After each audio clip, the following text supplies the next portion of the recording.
Ürək xəstələrinin 30%-i ağrısız infarkt keçirilir. Bu nəyə bağlıdır? İnsan yeridiyi yerdə yıxıldı və dünyasını dəyişdi. Xüsusən fiziki aktivlik zamanı olur. Və ya gecə yatarkən yatdı, səhər yuxudan ayılmadı.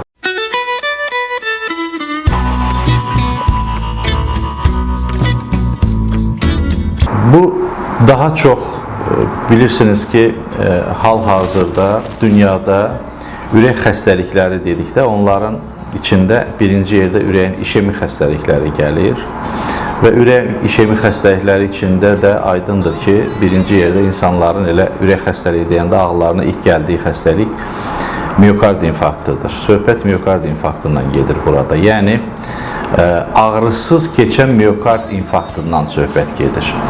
Bu, hansı hallarda baş verir? Baş verirmi? Bəli, baş verir.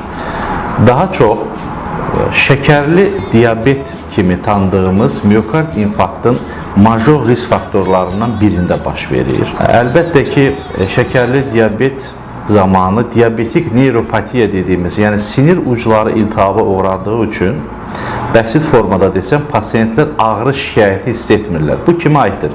Hər şəkər xəstəsi ağrısız miokard infarktı keçirəcəkmi və ya hər şəkər xəstəsi infarkt keçirərmi? Xeyr. 10 il və daha artıq kontrolsuz şəkər xəstəliyi olan insanlardan söhbət gedir. 1.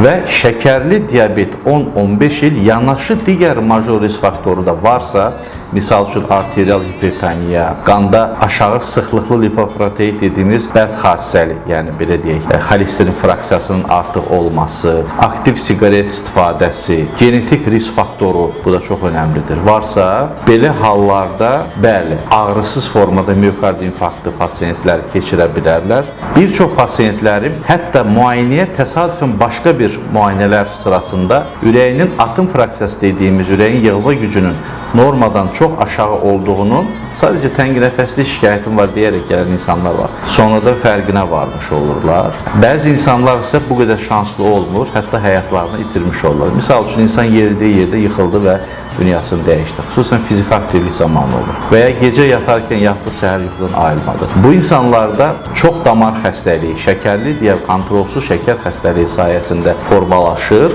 və damarın ana koronar arteriyanın və yaxud da ki, sol ön enən arteriyanın və ya arxa damarın və yaxud da ki, yan şaxənin, deyək ki, sirkumfleks dediyimiz arteriyanın trombozu nəticəsində, yəni miokard infarktı nəticəsində, bəli, həyatlarını itirə bilirlər. After dark, after dark.